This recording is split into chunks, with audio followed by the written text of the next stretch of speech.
Agárrate con Patricia Poleo. Regresamos con Agárrate y en esta parte del programa vamos a conversar con Oliver Blanco, que es el director de Comunicaciones Estratégicas y Relaciones Institucionales de la Asamblea Nacional de Venezuela. Cuando uno dice el cargo, entonces, y uno piensa en el presidente de la Asamblea Nacional, uno piensa que va a hablar con un viejito, la gente que no conoce a Oliver Blanco. Pero vamos a verlo en pantalla porque ya lo tenemos vía Skype. Buenas noches, Oliver, ¿cómo estás? Hola Patricia, qué gusto hablar contigo. Igualmente, Oliver, un muchacho sumamente joven. ¿Cuántos años tienes, Oliver? 23, y cumplo 24, bueno, en menos de un mes. Apenas 24 años y tiene ese cargo tan importante, designado, me imagino, que por el propio Henry Ramos Alup, Oliver, ¿no? Así es. Lo cual quiere decir que es un hombre que cree en las nuevas generaciones, a pesar de que él es un hombre mayor y que ha sido cuestionado por ser mayor, cree en las nuevas generaciones. Sí, así es. Hay muchísimos directores que se han incorporado a la nueva gestión legislativa en la Asamblea, que somos muy jóvenes, además comprometidos, y es casi un voluntariado, Patricia, porque es un verdadero desastre el tema de los salarios, la burocracia, las limitaciones que hay a nivel estructural para trabajar en la Asamblea. Es un tema muy complicado, pero nosotros lo hemos asumido como un gran desafío, porque este es el año justamente en el cual tenemos el compromiso de desentrampar al país de la grave crisis que vive. Un poco la primera pregunta que yo quería hacerte era precisamente esa, Oliver. Oliver, que además fue jefe de campaña de Diego Arria. Así es. Cuando eras todavía mucho más joven. Así que tienes un currículum en esto del activismo político, un currículum importante. Oliver, ¿qué fue lo que ustedes encontraron cuando llegaron a esa asamblea? Porque, por ejemplo, sobre el canal de televisión de la asamblea, ANTV, se dijo mucho. Yo, por ejemplo, publiqué algunas informaciones de cómo se robaron los equipos, quién fue el que se los robó, etcétera. Y después salieron a desmentir. Darío Vivas, que era el encargado de este tema, que es del oficialismo, dijo que era mentira, que los equipos estaban ahí intactos. ¿Cuál es la realidad de lo que ustedes encontraron cuando llegaron a esa Asamblea Nacional?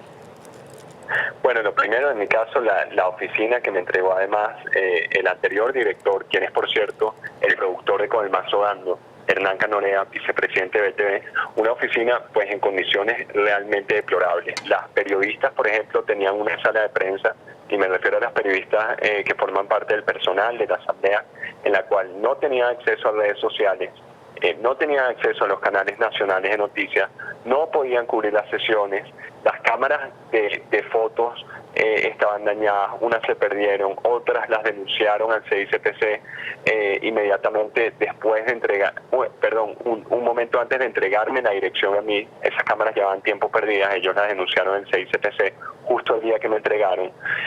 Bueno, hay chiripas, o sea, era prácticamente un basurero.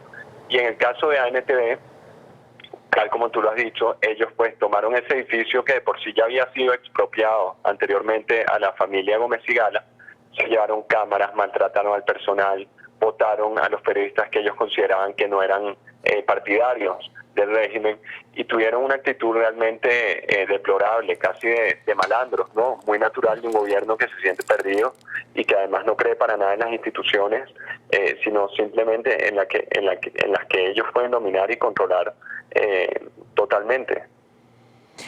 Ustedes, por ejemplo, en este tema de los trabajadores de la Asamblea, hicieron despidos, se quedaron con el mismo cuerpo de personas que estaba ahí.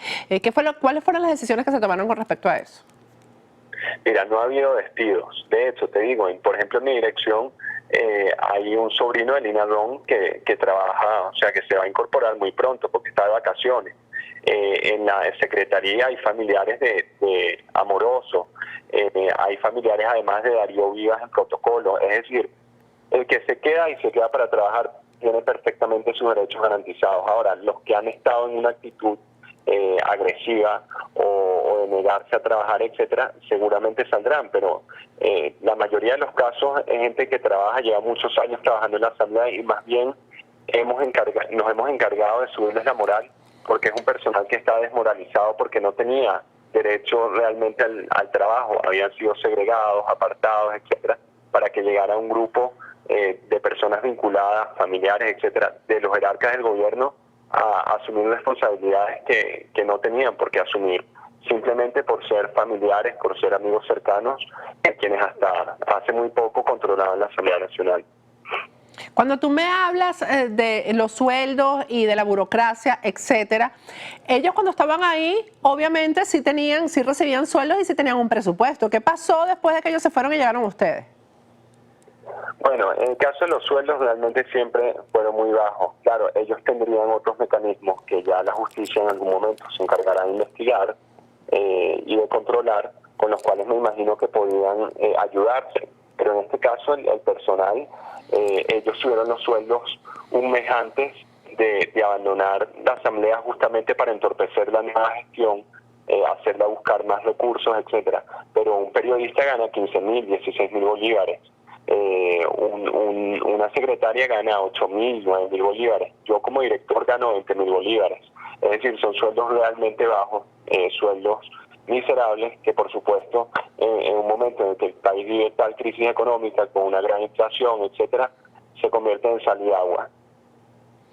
Oliver, ¿con qué expectativas llegaron ustedes a la Asamblea Nacional? Es decir, para que la audiencia que no lo conozca, pues Oliver ha estado siempre muy cerca de Henry Ramos Alú políticamente. ¿Cuáles eran las expectativas y con qué se encontraron? Estoy hablando a nivel de lo que se puede hacer por el país desde la Asamblea Nacional. Bueno, como tú sabes, el año pasado se firmó un documento por los miembros de la Mesa de la Unidad, todos los partidos, en el que se establecían puntos muy importantes. Uno era el rescate del poder legislativo como poder autónomo. Eso comenzó, por ejemplo, con la apertura hacia los medios de comunicación que hoy cubren las sesiones, investigan, cubren las comisiones, tienen total participación de los procesos y eventos que se dan en la Asamblea. Dos, con la participación de las ONGs, los familiares de los exiliados, de los presos políticos en la búsqueda de soluciones. Y ese es un punto, la autonomía. Luego el otro punto es el de buscar una salida constitucional, electoral, democrática y pacífica al régimen de Nicolás Maduro en los próximos 6 meses. Ya se ha hablado pues de mecanismos muy claros. Aparentemente ya todos los partidos, incluso organizaciones que anteriormente no estaban de acuerdo con esto, a pesar de que lo habían firmado, ya están encauzadas en un solo objetivo, que es la salida de Nicolás Maduro de la presidencia. Por supuesto, otro punto importante, la liberación de los presos políticos, el regreso de los exiliados, esto a través de la ley de amnistía que ya ha entrado en plenaria, ya está en la Comisión de Política Interior y va a consultas. Como hay emergencia legislativa, pues el jueves que viene estará seguramente en el orden del día para ser discutida en primera discusión. Entonces, son muchos puntos. Por supuesto está el tema de otras leyes que se han planteado que tienen que ver con la materia económica, con la materia de programas sociales, como es la de la titularidad de la vivienda, de la misión vivienda, pero el punto fundamental es que nosotros tenemos que empujar hacia la salida del gobierno de Nicolás Maduro de la manera democrática, como te decía, porque mientras él esté en el poder será imposible un cambio importante en el país en materia económica, política, etcétera. La crisis que vive Venezuela no es una crisis económica, ni es una crisis social, es una crisis política. En la medida que no salgamos de la crisis política, es imposible solucionar cualquier otro problema. Oliver, vamos a ir a un corte y al regreso vamos a hablar un poco de estas cosas que se están debatiendo en la Asamblea Nacional que son tan importantes. No son cualquier ley, la ley de amnistía, pero también esta propuesta de la causa R de recortar el periodo presidencial de Nicolás Maduro para como una forma de salir de la crisis, ¿no? Y vamos a conversar un poco sobre cómo han encontrado ustedes, que lo cual es obvio, ¿no? Pero que me digas si ellos están obstaculizando el trabajo parlamentario, que es tan importante sobre todo a nivel de las comisiones. Al regreso vamos a conversar sobre todo esto. Pero antes de irnos, vamos a hablar de la mejor forma de emigrar y de emigrar hacia España. Muchos creen que para emigrar a España hace falta tener un familiar español o contar con grandes cantidades de dinero, y esto realmente no es así. España ofrece el poder emigrar sin tener que invertir y sin tener que montar una empresa ni tener que comprar una propiedad, y no estamos hablando de grandes cantidades de dinero como en otros países. El Grupo Sí España está ahí para darte la mano y asesorarte en esto. España es una excelente opción, no solo para los que quieren emigrar por primera vez, sino también para aquellos que ya han emigrado a otros países y no han podido lograr una residencia permanente o sencillamente buscan una mejor calidad de vida. España ofrece un proceso migratorio viable y te abre las puertas a toda Europa, porque ciudadanos iberoamericanos, como es el caso de los venezolanos, pueden aplicar por la ciudadanía española a los 2 años de residir en España. El Grupo Sí España te asesora a través de sus aliados locales en España, lo cual es muy importante porque al momento de emigrar o invertir hay que asesorarse con profesionales y expertos locales. Los fundadores del Grupo Sí España son expertos en el área migratoria y te ayudarán a canalizar tu proceso migratorio y de inversión de una manera personalizada, sirviendo así de enlace con profesionales en España. En pantalla tienes los números telefónicos del Grupo Sí España tanto en Madrid como en Miami. Tienen un correo electrónico que es info@ciespana.es, una página web que es www.ciespana.es, en Twitter y en Instagram son @Grupo Sí Hispana y en Facebook Grupo Sí Hispana.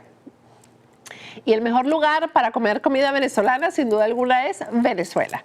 Venezuela Food and Tradition es el restaurante venezolano que está ubicado en plena calle 8, en el corazón de la cubanía en Miami. 1444 Southwest con calle 8. Si no quieres ir al restaurante, puedes llamar y te envían tu pedido a domicilio. El número telefónico es el 786-803-2027.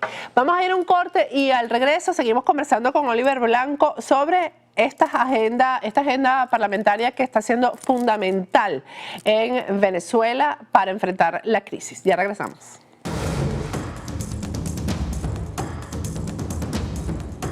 Agárrate con Patricia Poleo.